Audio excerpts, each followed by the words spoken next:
Summary of Call Me by Your Name by André Aciman. Elio spends every summer in the small Italian town of B with his parents, who are both professors. Young American students who are working on a book project come to live with the family every year. When Elio is 17, his family asks a Columbia professor named Oliver, who is 24 years old, to stay with them for 6 weeks. Elio is pulled to Oliver but doesn't know why. He shows him around town and pays close attention to how he acts. He likes Oliver's billowy shirt that opens up to his chest and the way he moves through the world with ease and confidence.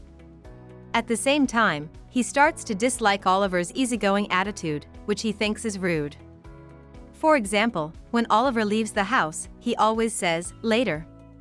This is a way of saying goodbye that Elio has never heard before and doesn't like because it seems indifference. Elio and Oliver usually work together by the pool in the mornings. Oliver makes changes to his book on a mat in the grass while Elio works on a musical score at a table outside.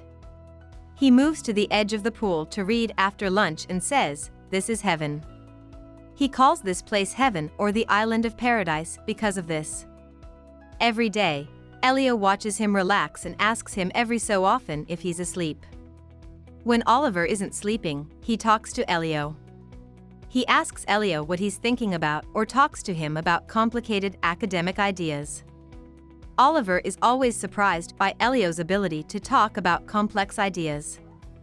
Often, their conversations take unexpected turns and get emotional because Elio is always trying to figure out what to say and is sometimes annoyed by Oliver's mood swings. One minute, Oliver will be playful and encouraging, and the next, he'll be cold and uninterested, staring at Elio with a chilly look.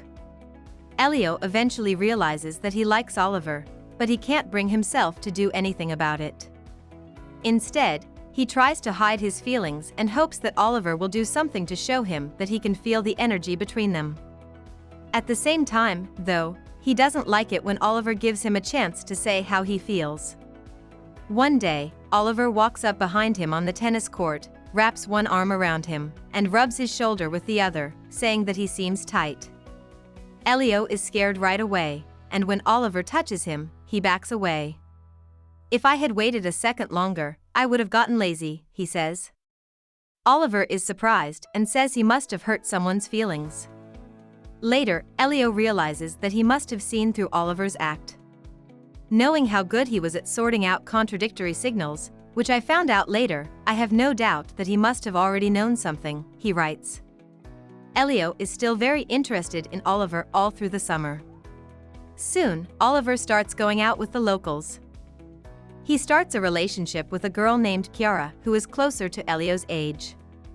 Around this time, Elio starts paying so much attention to Oliver's moods that he gives each of his 4 bathing suits a different personality. Red means Oliver is bold, set in his ways, very grown-up, almost gruff and ill-tempered. Yellow means he's sprightly, buoyant, funny, not without barbs. Green means he's acquiescent, eager to learn, eager to speak, sunny. And blue is the Elio was out with his friends in town one night when he saw Oliver and Chiara walking hand in hand. Even though Elio and Oliver have been avoiding each other at home because of the tension between them, they have a short chat. They try to hide how they feel by talking about small things, which Chiara and the other people in the room pick up on. Even though Oliver is talking to him in a roundabout way, Elio is happy when he gives him a praise in a sneaky way right before he leaves. Later that night, Elio spends time with Marzia, who is clearly interested in him. "Are you not with me because you don't like Chiara?" she asks as they swim in the dark water without clothes on. He asks, "Why am I angry with Chiara?" She says, "Because of him." He tells her he doesn't know what she's talking about, and when they put their clothes back on, he kisses her and tells her to meet him here the next night. She agrees, but before she goes, she tells him not to tell anyone else about their plans. "We almost did it," Elio tells his father and Oliver at breakfast the next day. Elio doesn't know why they didn't, so Oliver tells his father, "Try again later."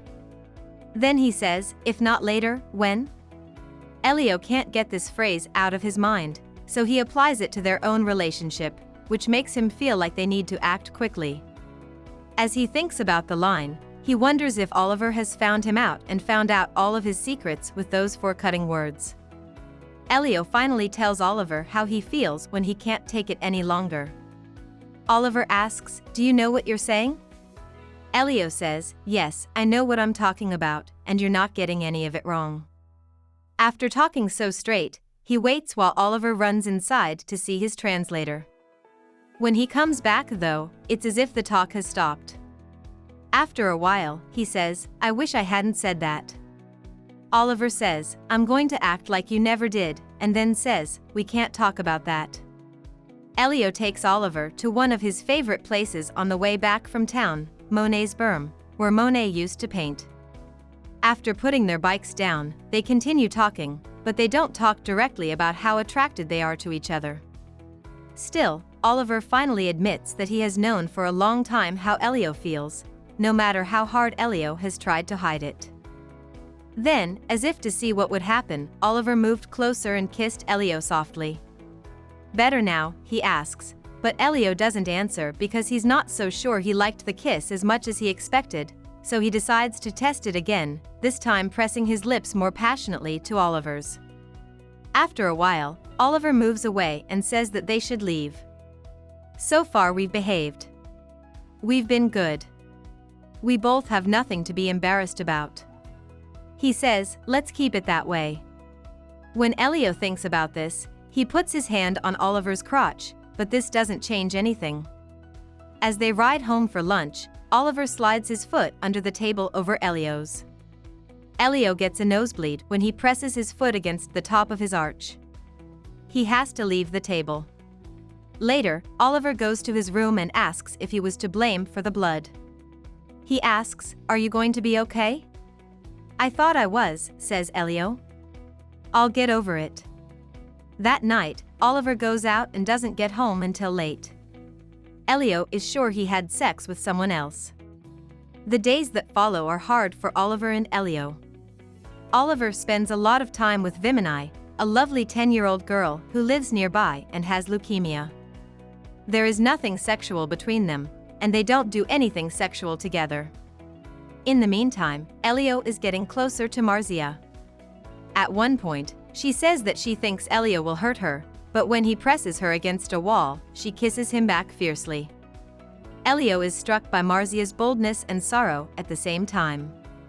He can't believe she can be so honest about her doubts and then reach down his trousers. Even as he enjoys this moment, he writes Oliver a note in his head that he gives to him later that night. It says, "Can't take the quiet. I have something to tell you." The next day, Oliver sends back his own note, which says, "Grow up. I'll see you at 12 o'clock. When the time comes, Elio sneaks into Oliver's bed and they have sexual relations. When Oliver pierces him, it hurts so much that he thinks about stopping the whole thing. Oliver sees this and asks Elio if he should stop. Elio doesn't answer, so he keeps going. At one point, Oliver leans over and says, "Call me by your name, and I'll call you by mine." Even though Elio loves being in Oliver's bed, something doesn't feel right after they make love. As he lies against Oliver's sheets, he feels sick and in pain and wants to leave more than anything. He feels like he doesn't want to remember the experience.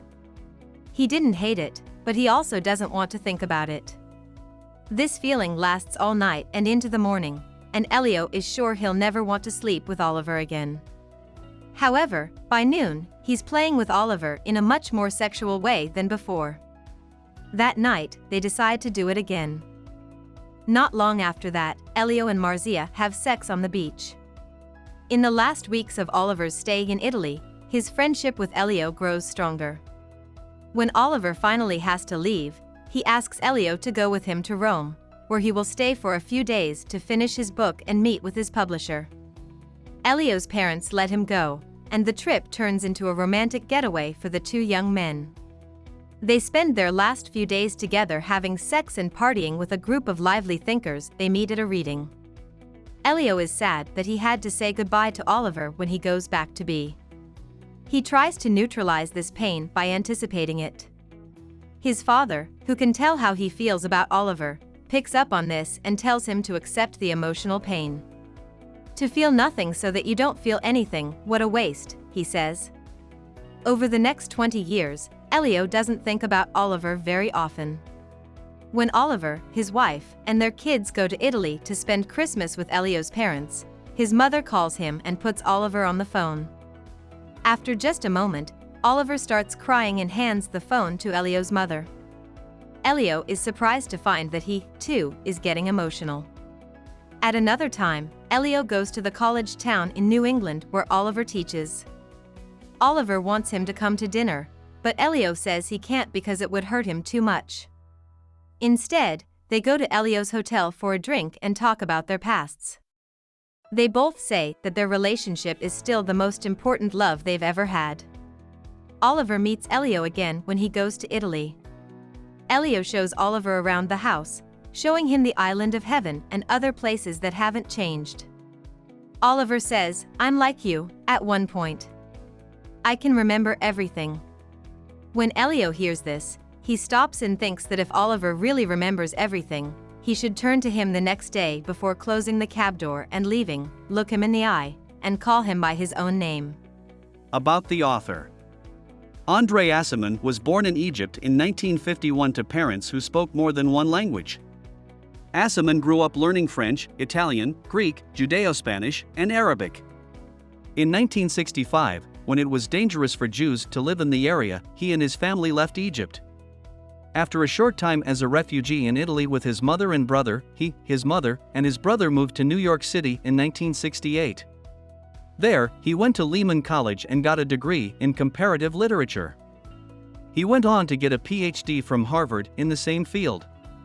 In 1995, he wrote a book called Out of Egypt, which was very well received. He has also written 4 novels, including Call Me by Your Name and The Enigma Variations, and 2 books of essays. He is a distinguished professor at the CUNY Graduate Center and lives in New York City with his wife. Hope we summarized it fully and you liked it. Please hit the like button and subscribe to our channel so that we are motivated to create more videos.